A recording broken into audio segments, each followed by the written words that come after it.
Are we ready? Resumed. Yeah, I believe we are, for the most part, ready here. Brilliant. So we're just waiting. We're back on stream. So what we're going to do is get into this game as soon as possible. We're just actually waiting for one more player, it looks like. So, yeah. Who are we waiting for? Looks like the last member of pdG is missing.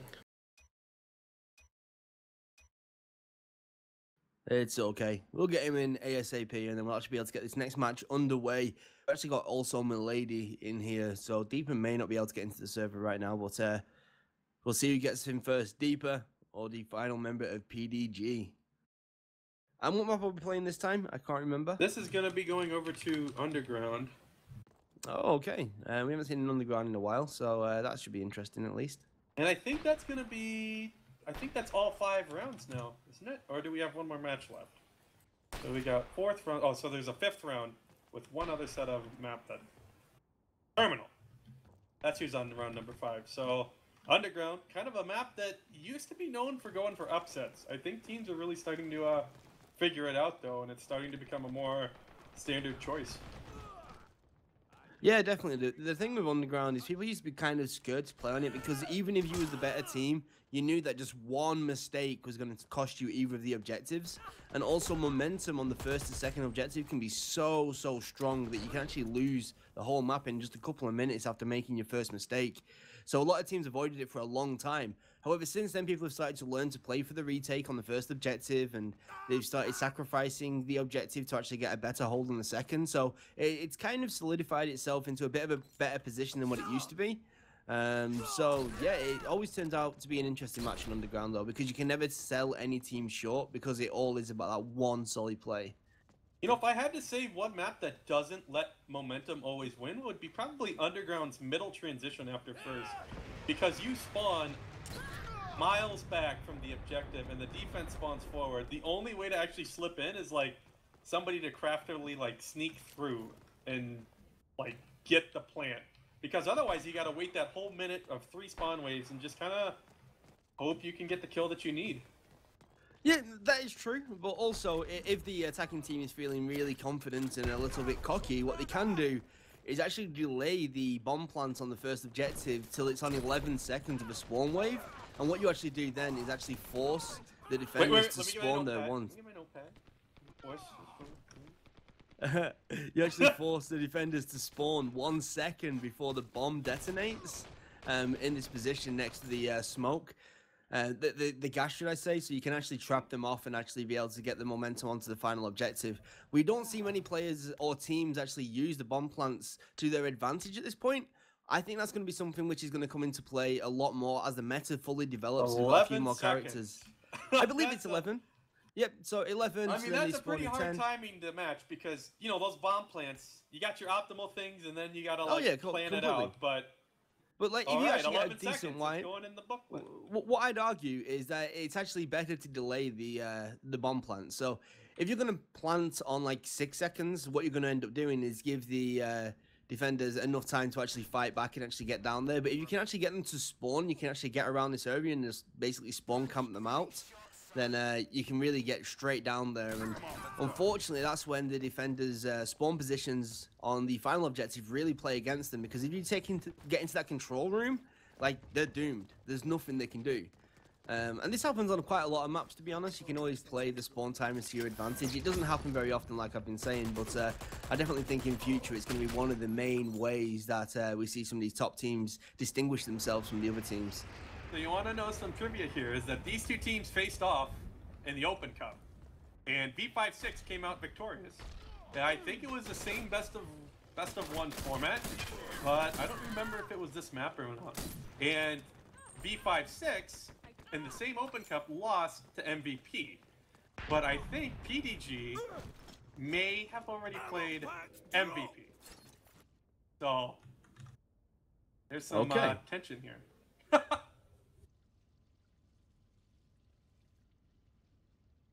This is it. One of our deciding matchups of probably who solidifies the first place seed out of this event. You know, there is chances for upsets down the road, but this is one of the biggest matchups. Both of these teams have a clean record, and it all comes down to playing Underground well. So we're actually going to see oh no, I was going to say a fairly traditional. It looks like we've got Froz waiting for someone to jump over to the balcony. It looks like it's not going to happen though, so he just stood there for a few seconds too late. But his nice little sneaky position to try and jump up there has actually managed to allow him to get into a decent position and actually roll around the back. He might actually go for the plant early while the rest of the defenders are up on the roof. Is he going to get the bomb plant down? He is. But are they going to be able to defend it? That's the big question. The spawns are up. No one's been long spawned so far. But they did give up roof control, and now you see the offense pulling straight onto that pipe. Oh, Panda's going to get this. And just a tap. Oh, gosh. That's no good. All they need to do is just have somebody touch that bomb, and it'll go away. But breaking through a good defensive hold here is going to be tricky. Looks like Water's going to face plant into a couple of players now, go for the grenade kills. Is he going to be able to get it? No. He managed to take out Anger, but he's still up in for a fight, and like we get a pause. It looks like we have got a pause. The lady really quick on that, and I did not see that. It has to be said, it's a fairly awful time for a pause though, especially with just pausing for ping. This isn't good. I do think it's actually going to give the advantage to pdG as well though, because when you're in the middle of an attack and it unpauses, you feel like you're in a massive disadvantage. If you're in a defensive position, you feel a little bit safer. But you know, the bad thing about pausing for ping is that the ping doesn't update when it's paused. Yeah. So it's kind of just like a luck of the draw of whether this is going to release or not, and he'll have a more stable connection. And I would hope that he doesn't try to reconnect or reboot the router for this. You would hope so. So he's saying let's go. So it's going to be an unpause any second now, and we're going to see how this goes. I think pdG are going to be a little bit salty about this pause if this actually goes against them right now, because it only requires a tap, and we're actually going to see Panda in a decent position, just running there and actually get that tap. So I'm actually going to follow from him. He just needs to run in and touch it. He said he goes for kills. So close. Can he get the tap? Oh, One second. What? They got it. They got it. What? Nader got it. I think Aaron the Nader jumped in and got it. What a save right there. That was the medic.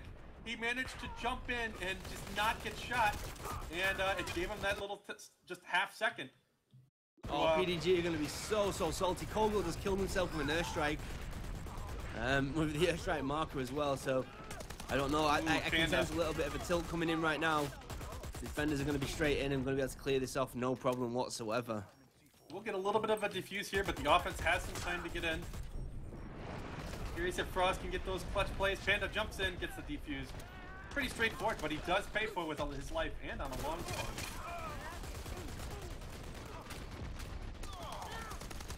Maintaining that roof control. Still 4 attackers just sitting up there, and the defenders are kind of struggling to respond to that. But at the same time, it denies people from coming in.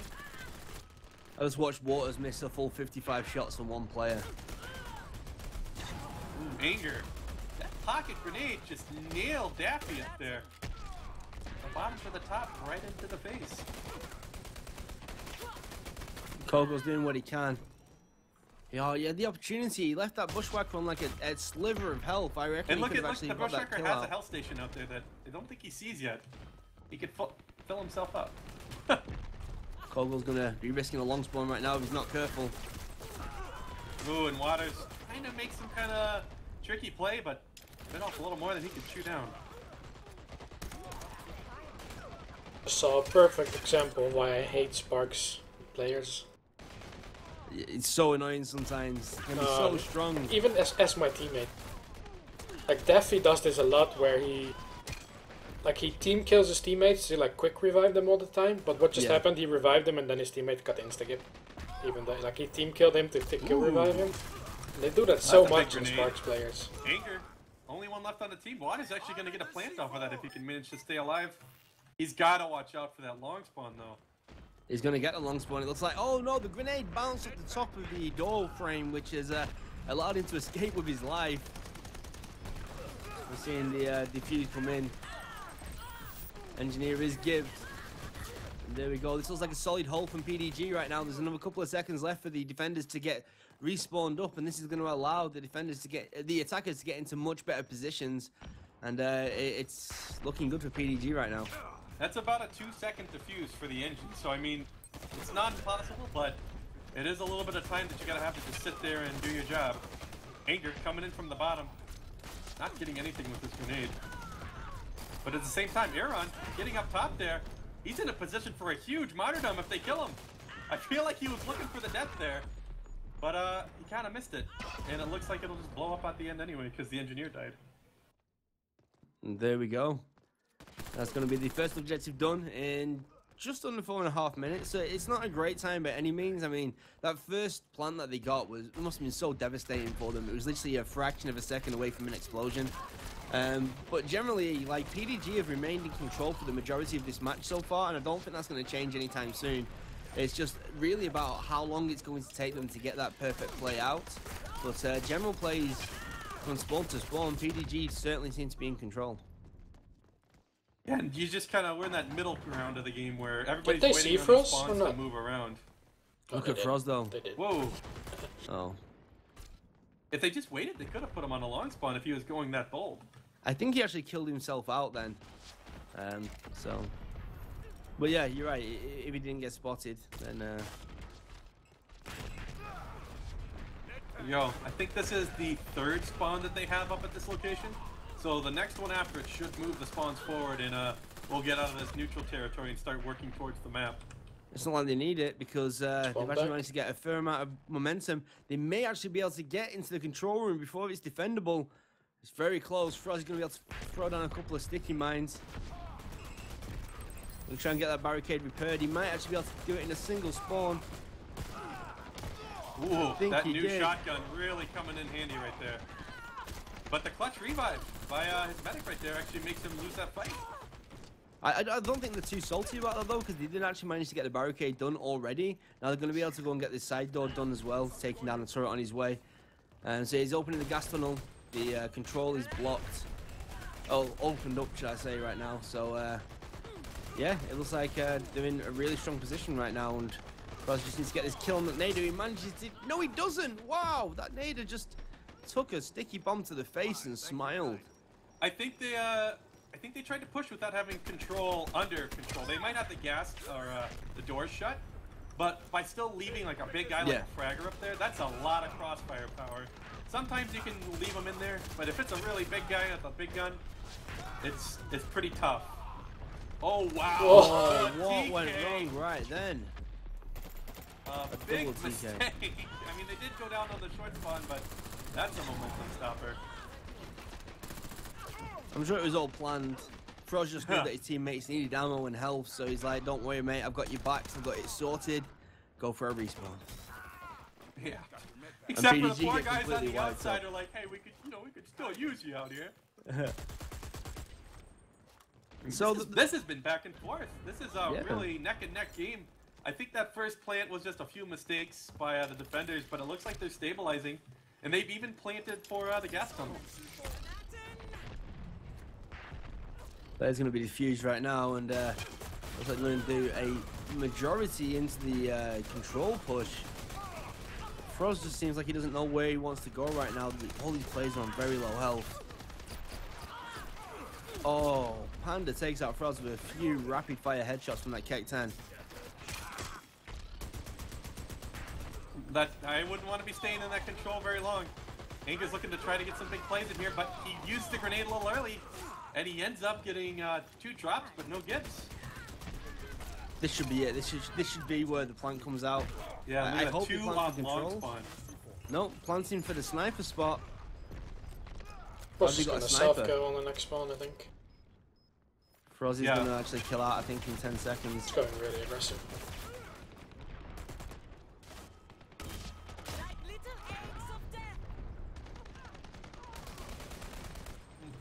You just got to maintain control a little bit longer. Froz comes up on the sniper, but I don't see the NG around. And Crime just trying to sit here and stay alive. NG jumps over, makes the jump perfectly. Froz is watching, and he gets the drop. Oh, there we go, and he gets the give as well. And there it is. I don't think there's enough time for actually get another engineer up and actually get that defused, and there's not enough time for another defender to defuse it because there is no other defenders. So there we go. pdG are going to be taking this in, what is that? Like 9 minutes? Should be, yeah, exactly around 9 minutes. And, 8 minutes and 52. If you want to be really smart and do mathematics and stuff. Yeah.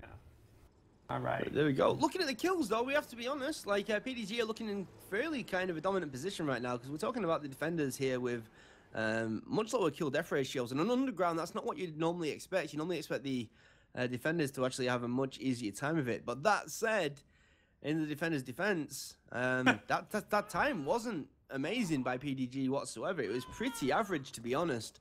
So it's definitely still all to play for right now as we go into the second half, and we have pdG on the defense and v56 on the attack.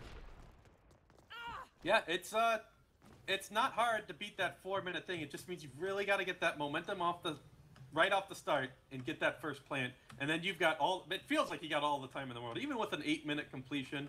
I mean, if you can get first done in under 2, or even on your first push, then that's all you really need for space.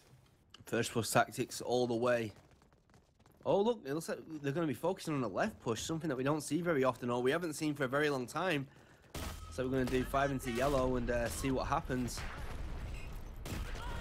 Drop right there. Waters looking for the flank. Might catch Panda here.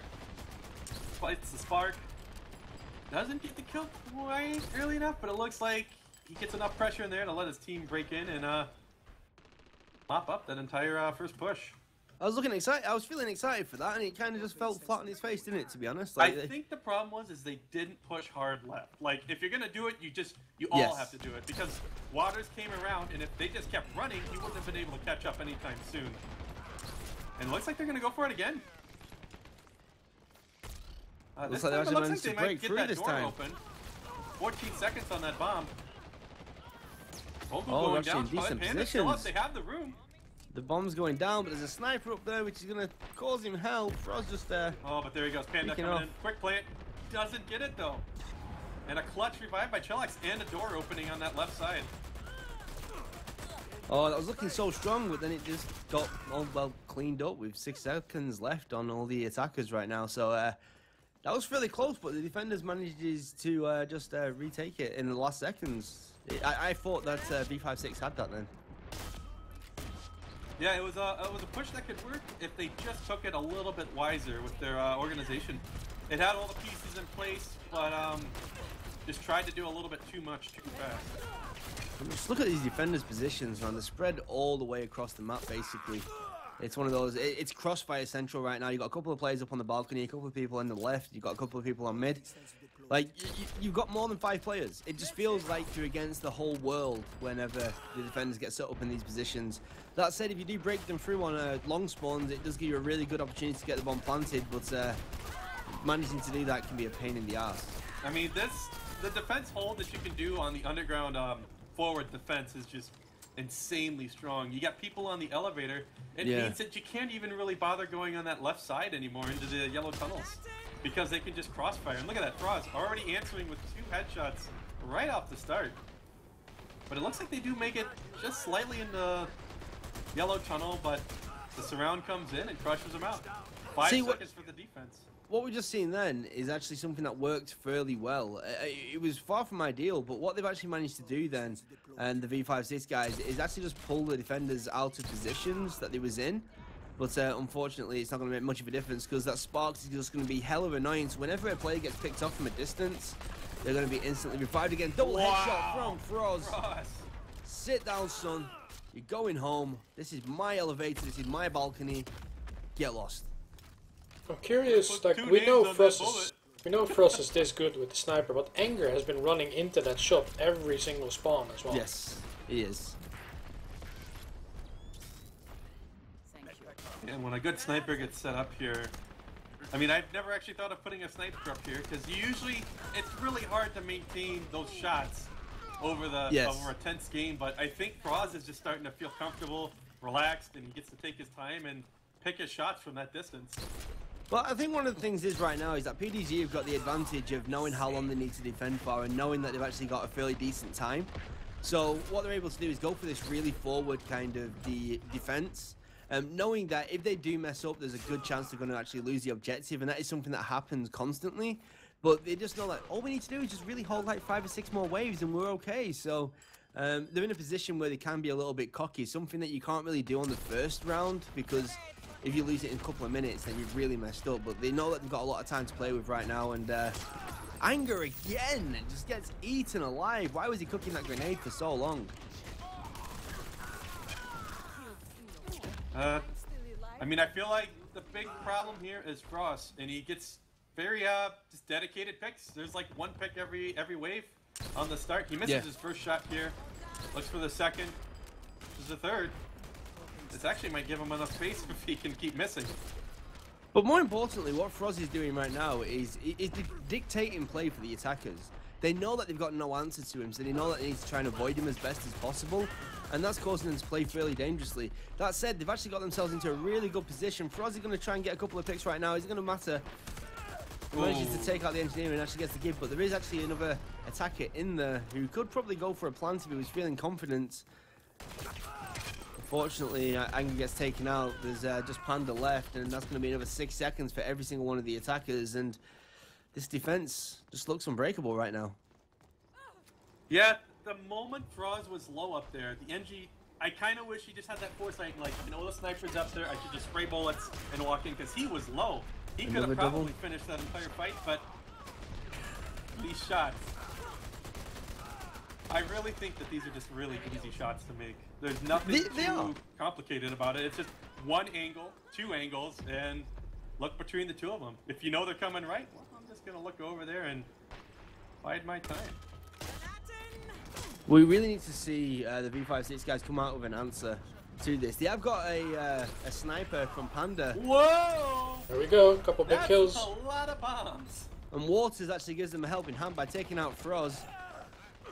This is going to be the play that they've been waiting for. This should actually be a super solid plant. This I don't think they have the greatest defensive combination without an NG, but we should be able to make some work. There it is. No, they've messed up. I mean, like, they decided to be really aggressive, and they didn't check both of the escalators as it comes up, so the plant's going to go down. It's going to be diffused almost instantly. That said, we saw a very sneaky Sparks manage to actually get the defense. Even if this does plant, it's not looking very solid for a momentum push right now because of the timings of the plant, but it is still physically possible for them to win. Oh, but look at Anger, though. I mean, he got a huge play that can try to get them that space. I think Aaron right here looking for that big back flank. Doesn't get it, but that is dangerous. There's Frost going down. I think that's plant. Could be. That should be plant. Like, it's too risky to go for the attack now because if you get long spawned when pushing in, but yeah, look, it's almost worked out perfectly. They need to. What's Waters doing? He just long spawned himself. And now there's 2 on long spawn, 3 on long spawn. This is what they didn't want to happen. It's almost exactly what I was talking about. Did Waters run into the gas or something? What did he do? No, he just tapped. Unless he bugged out and jumped in, but I mean, that gives him so much space, but I don't think they pushed fast enough to get a good advantage off of that. That said, if we have a look at Aaron right now, if he actually gets a sneaky plant, then this could all go south for pdG. They have noticed that he's there. It'll be too little too late. There is no way. The foresight! The plan! Why am I so excited? He's not going to do this. He baited the fragger to fake the opening. And like, oh, that's it. It was just a dumb fragger. Oh my god. And he's going. Oh no way. Yes! Run! No way. In. Oh no, he's not going to do this. He's going to run away. They're hunting him. They know he's there, though. No! You should have gone for a safer plant. You're just going to cost your team the game. There we go. It's going to be a good game. There's not physically enough time to get that planted. Oh, it was an attempt, but I feel like he should have maybe planted for control and been a little bit safer right there. But either way, I don't think he looked behind him was the problem. Yeah. And when he started planting, he's like, oh. That was a good attempt, though. That was kind of interesting. That was funny to see. But unfortunately, it wasn't meant to be. And look at that wipe as well. We're talking about it was seconds away from being able to actually have made something happen here. Just that overtime first was objective, available. like, I mean, I think these teams are a lot closer than it probably appears on that first round. But you can see it's just all came down to that very last push. Aaron trying to do that big hustle, and unfortunately, just not quite enough foresight. He must have spent it all on dodging before. On the pdG side, the only real advantage that they had on that first objective was that sniper, right? And there was no answer coming out from the guys over at v56. Like, no answer at all. There was no kind of attempt to try and stop that sniper. It was like, let's just avoid him. We've got nothing to deal with him. When really Panda, like, sure, Froz might have out-sniped Panda 10 times to 1. But all he needed to do was get that one snipe. I do feel like there was something that he could have done there. But unfortunately, they went for brute force. And they almost made it work. That was very close to actually getting a plant down. And as we saw in the next one wave, like, they got a lot of momentum off that. So, unlucky to the guys over at v56. Congratulations to the guys at pdG. Wow. That was a really interesting game to watch. I enjoyed it. What do you think? Well, I mean, that was intense. And just like every underground game that we always see, it's really never over till the map actually runs out of time, because you've got a minute left. You have a Fragger, Anger, and his buddy Aaron just like trying to attack, and Fragger's like, no, you stay here. I'll make the opening. And he just runs out there and he tries to kill stuff, and he goes down, and he's like, just wait. Yeah. And then the NG's like panicking. He's looking at his phone. He's looking at the clock, and then he starts sprinting. And he's like, I did it. And then he forgets, you know, he's like, so he blew close. it. But what just happened though? That's like the best thing about stopwatch, where you can do those kind of plays, and it's so fucking exciting to see those things. I wish it was every match that you got something like that. Unfortunately, it's not. And it almost happened. And one day we're actually going to see something like that actually succeed, and we're going to smile. I still remember an old game where it was, I can't remember the team's name, but it was actually Danny42, who was throwing the game for such a long time. Like, he was making nothing work at all. And then it was versus F8. And it was about 7 or 8 seconds left, and Danny jumps over the barricade and just, like, ninja delivers, like, right next to all the players. And, like, it's them moments that this game is based around. Like, when they happen, it feels just so amazing to watch. And I definitely think as play progresses, as teams get more used to the game modes, I think we're going to see more and more of that. I mean, you still see ninja bomb plants in games like Counter-Strike, right? So, yeah, I'm excited to see how it goes.